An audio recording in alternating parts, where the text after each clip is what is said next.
सब एक ही नाव के सवार हैं।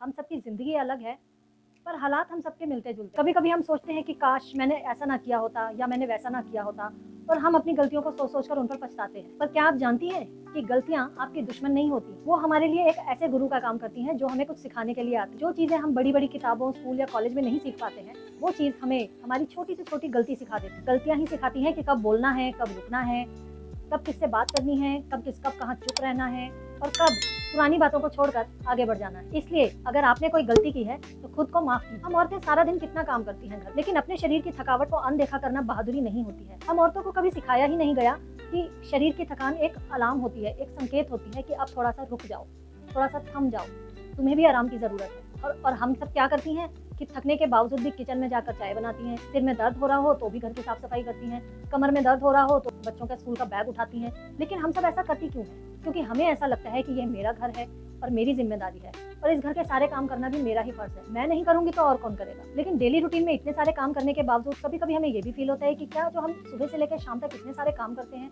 कोई इन्हें नोटिस भी कर रहा है या नहीं कर रहा। अगर किसी ने कभी तारीफ कर दी तो लगता है कि हमने बहुत अच्छा काम किया, लेकिन अगर किसी ने कभी अनदेखा कर दिया तो लगता है कि शायद हमें कुछ कमी होगी। पर सोचिए, क्या आपकी पहचान किसी और के अप्रूवल से तय होगी?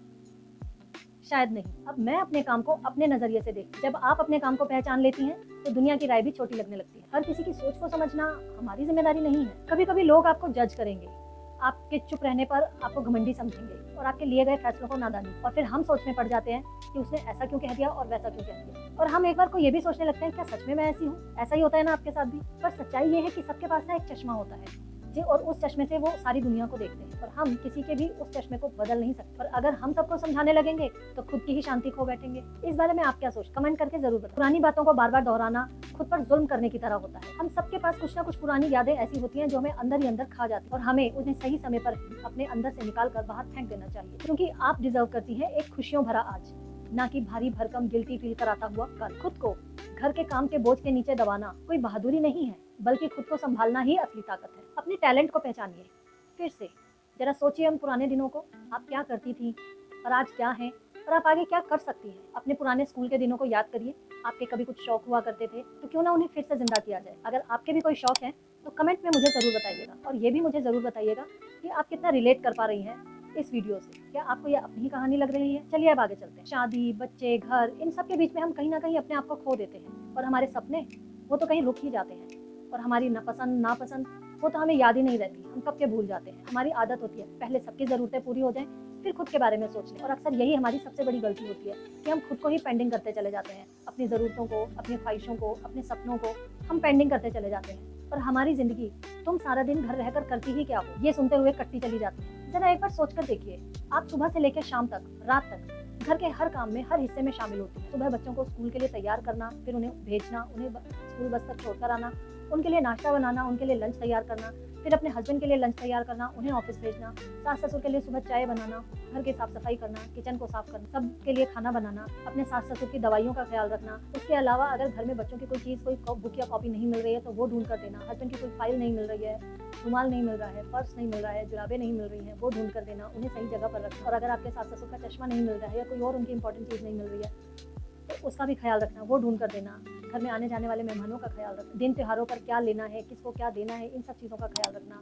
उसके अलावा गैस सिलेंडर कब बुक कराना है, बिजली का बिल कब देना है, बच्चों की स्कूल की फीस कब ड्यू हो रही है, इन सब चीज़ों का ख्याल रखना। कि ये सारे काम आपके बिना हो सकते हैं? ऐसा कौन सा काम है सुबह से लेकर रात तक जिसमें आप नहीं हैं? तो फिर जब अपने बारे में सोचने का टाइम आए तो फिर आप पीछे क्यों हटें? ये सोचिए कि अगर आप थोड़ा सा भी समय नहीं निकाल पा रही हैं अपने लिए, तो क्या आप सचमुच जी रही हैं या फिर एक मशीन बन चुकी है? रोज के कामों से अपने लिए कुछ समय अवश्य निकालें, चाहे वो कोई हॉबी हो जो आपको पसंद हो, उसे जरूर करें, जिससे आप खुद को खुश रखें। क्यों ना दूसरों से उम्मीद करने की बजाय अब अपनी खुशियां खुद बनाएं। किसी दिन अपने लिए अपनी पसंद का कुछ स्नैक्स बनाइए और शाम को बालकनी में चाय के साथ बैठकर मजे लीजिए।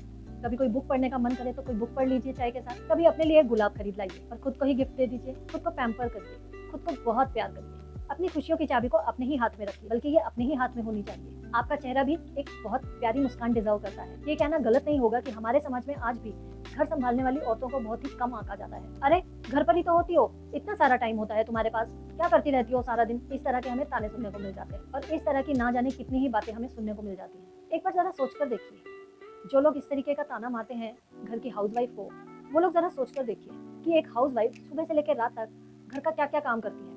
एक लिस्ट बनाइए बैठकर, तो तो आपको पता चलेगा कि कितना काम करती है। और अगर एक दिन वो हाउसवाइफ छुट्टी ले ले तो पूरा घर रुक जाएगा। तो मैं यहाँ पर ये कहना चाहूंगी, रिश्तों में और घर के काम में खुद को मिटाना प्यार नहीं होता। पर अब वक्त है समझने का। कोई भी रिश्ता ना तभी मजबूत होता है जब दो लोगों में अंडरस्टैंडिंग हो। एक इंसान समझौता करते रहे और दूसरा डोमिनेट करता रहे, अपनी ही सोच में जीता रहे, वो रिश्ता मजबूत नहीं हो सकता। रिश्तों में प्यार होना चाहिए, समर्पण होना चाहिए, मगर अपनी पहचान खोकर नहीं। जो रिश्ता आपके आत्मसम्मान को ना समझे वह बोझ बन जाता है। अपने लिए खड़े होना सीखिए, अपनी बात कहना सीखिए, अपने लिए आवाज उठाना सीखिए। अगर हम खुद की कदर नहीं करेंगे तो कोई और हमारी कदर क्यों करेगा। अपने लिए बोलना मतलब ये नहीं कि आप लड़ाई करें। अपने लिए बोलने का मतलब है सही को सही बोलना और गलत बात को गलत बोलना। सही को सही तरीके से और शांतिपूर्ण तरीके से भी कहा जा सकता है। खुद के लिए बोलना, अपने मन की बात कहना और जो बात ना पसंद हो उसके लिए ना बोलना, ये आपकी सबसे बड़ी ताकत है। और एक्चुअली जब कोई बात सही ना लगे तो ना बोलना भी सीखना। और लास्ट में खुद को एक दोस्त की तरह सुनिए और समझिए और अपने अंतर्मन से पूछिए कि वो क्या चाहता है। और कमेंट में मुझे जरूर बताइएगा कि इस